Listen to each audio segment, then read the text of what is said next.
Sonic Super Special Issue 3, as it turns out, is just a collection of the very early Archie Sonic comics. I think the same one that was in Sonic Mega Collection. It seems really pointless to reprint those stories, and I don't see why it needed to exist, let alone be issue 3 instead of its own separate thing.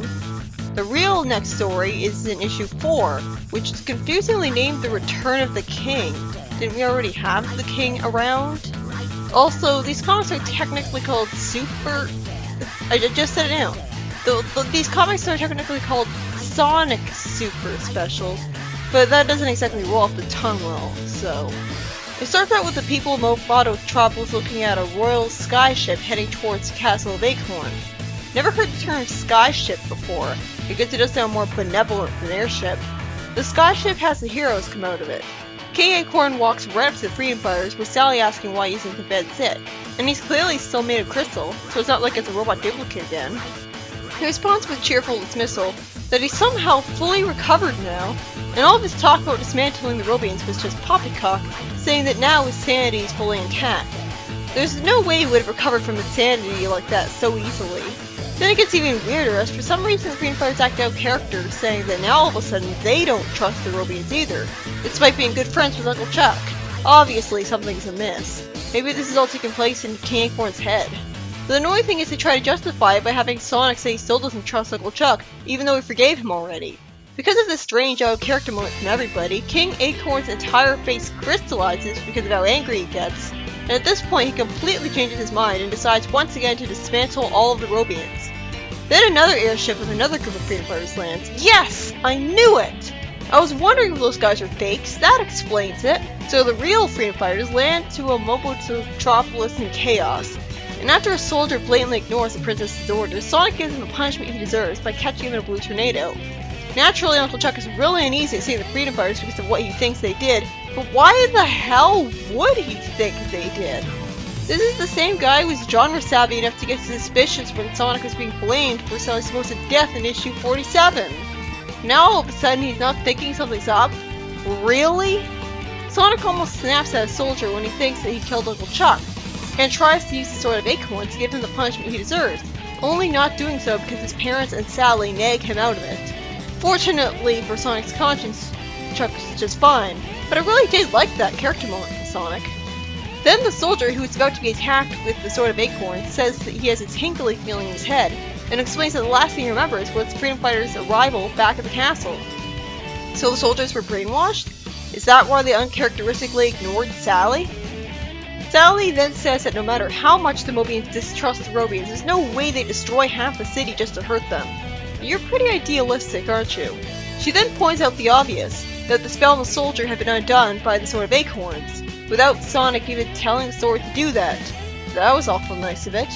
By the way, after I finished reading this review, I remembered when Knuckles tried to use Sword of Acorns to get the Crown of Acorns but wasn't able to do so, and then he had assumed that the sword only worked for royalty. Guess he was wrong, it works for Sonic. Unless he has some royal blood that connects them to Sally, in which case that would be kind of weird that they're in a relationship. There is an explanation for this though. Since the problems involve a spell, they realized that the only person who could have been responsible was Ixis Nagas. So how did he survive the last encounter with them? So Sonic comes to confront Ixis as a result of this. I like how even he doesn't know what species he's supposed to be. It's like the lampshading how weird he looks. Ixis then says that there was no last time, and he had been hiding in the city the whole time. What, was the previous Ixis a clone or something? Ixis then brags that he had taken possession of King Acorn's body. I remember that he was possessed because I watched a review of a later issue a while ago. I think it was the previous issue's backup story I remembered it, but I just didn't remember who it actually was who possessed him. Sonic then says that it must have been Ixis who impersonated the Freedom Fighters earlier to start a civil war, because Ixis can impersonate multiple different people at once, controlling them all individually apparently, even though he only has one soul to go into one body. So that sounds like bullshit. And somehow, Sonic figures out that King Acorn had made himself vulnerable to the possession once he had allowed his own prejudice to consume him.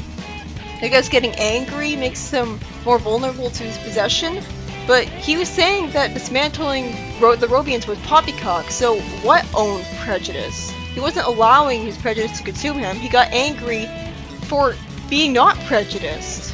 We then cut to Sonic using the Sword of Acorns on the soldiers instead of the possessed King Acorn for some reason. Well, not literally on them. That would be kind of gruesome. More like he just holds it in front of them to cast a spell. Ixis jumps off the cliff, saying that he'll just possess a new body while leaving the king to die, but somehow the king is perfectly fine just because Sonic grabbed his leg, not even trying to slow his descent in the process. Reminds me of Sonic Advance 2's ending. Considering he's still in crystal form, I find this perfectly believable because the crystal is probably really tough and indestructible, keeping him from getting killed. The king then explains that the Sword of Acorns saved him in Sonic's permanent death. Oh, that's why they're both fine. That's even better, since it also explains why Sonic was okay. But then he says that he fears the price he has to pay is permanent crystallization. How do you know that? Why would you assume that? Is there a limit to how many spells you're allowed to use with a sword? He should just be able to find it again. And I still don't know why he's not sick anymore despite still being crystallized. Meanwhile, the Sword of Acorns is stuck in a stone, and King Acorn is brought back to normal as he pulls it out. This was way more satisfying than Sally just holding it in front of him. He honestly looks pretty cool. And on his head, once again, is the real crown of acorns, back from the Hall of Limbo, a place that was actually in his own mind all along. I was expecting another long journey just to get the crown, but considering how much work had to be done just to get the sword, to the point where I'm sure some fans were exhausted with it, I'm okay with the crown being found so damn easily. Especially since it makes more sense that it be hidden so close by than being hidden in a place that's really tedious to get to every time the king would want it. Also, the Hall of Limbo being in the King's Aura is probably why Knuckles wasn't able to use the Sword of Acorns to get the crown right away. Then we have a backup story, which is nothing but recap over Bunny and Antoine's escape from Down Under, making it totally pointless and makes me wonder why they took this long to tell everyone about their escape. Well, at least it's finally shown in more detail how Bunny and Antoine escaped from the cell. It was nothing but confusing plot holes in issue 15. Well, it's kind of an exaggeration. Basically, Bunny managed to bend her organic arm so that she would get it out from under the chain, keeping her against the wall. And after she says she doesn't have any sharp tools to get the chains off Antoine, it's the Australian girl who frees them all by using her own claws. Okay, so why the hell wasn't this in the original Prison Break story to begin with? Especially insulting, since most of this is just a recap retelling the same story, with the same dialogue and everything. The most glaring thing is when we get the exact same scenes from the original story, but the dialogue is pointlessly changed.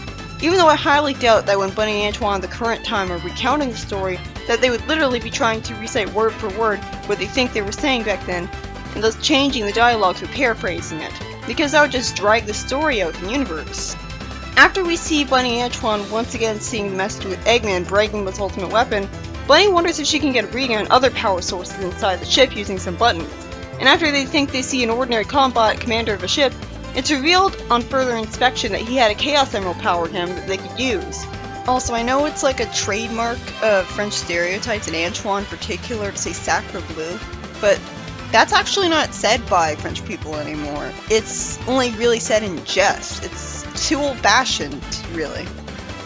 Okay, finally, some more new stuff. After the Airbus lands with Bunny and Antoine stowing away in it, Antoine taunts a combot getting it to follow him, allowing Bunny to destroy it. Oh, it wasn't a Chaos Emerald, which it had looked like, it was actually the bomb powering it, which Crocbot had planned to get sent to Robotnik's war rooms so that he could destroy it. After the story is finished being told, the Freedom Fighters get a postcard from Down Under Freedom Fighters, who explain that Crocbot has underwhelmingly and anticlimactically been defeated off-screen by people who don't have any sort of special powers. All they had was boomerangs. The main story was written by Carl Bullers, and while I hated the very beginning of it because I was so worried it was going to be started out by a terribly out of character moment from all the Freedom Fighters, it turns out my suspicions were right and they were fake ones all along. I like the premise of the Robians all hiding from the Mobians and panicking because of the law actually being enacted, although it was really underplayed because Sonic showed up with the Sword of Acorns before anything could happen. What I really like is Sonic's reaction to when he thought Uncle Chuck had been killed, flying into a murderous rage. He is an anti-hero after all, him not being as bland, pure good as Mario is part of its whole appeal.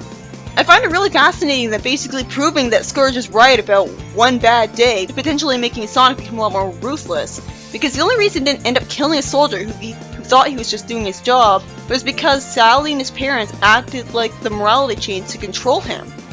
So this story was pretty good. I like the concept of the king being possessed, but I'm still left with the plot holes of why King Acorn stopped being sick in bed so easily. My Uncle Chuck would ever, for even a minute, believe that it was the real freedom fighters responsible for the order against the Robians. Okay, Robotnik's gone, Snively's in jail, so no robot duplicates, and Moggle's been imprisoned. And I guess everyone was still running under the assumption that Ixis was defeated too, so Chuck didn't think he had been pulling the strings, but he still bought into it really easily. I have no idea why Ixis said they had never fought for the first time before that point. Who was that fake Ixis Nagas that the Freedom Fighters meant then? Meanwhile, the backup story was written by Michael Gallagher, and it was just a glorified recap and made me wish they had the comic space to fit all the extra details into issue 50's director's cut, instead of having to put all of it here. And it's pretty distracting how it's never explained when exactly the story takes place chronology-wise. If it took place literally the night after issue 50, I could completely understand Antoine and Buddy waiting until now to tell their friends about how they broke out down under prison. But by this point, this is really late. The other biggest problem is how Crockbot, a major villain mind you, seemed to have been anticlimatically defeated off-screen, while Sonic had mentioned his idea of fighting Robotnik's mid-bosses to Knuckles in issue 56, meaning I was expecting Crockbot to be taken out by Sonic in some arc where he goes down under. But he doesn't, or at least that's what I thought at the time. Next up is issue 57, the main comic.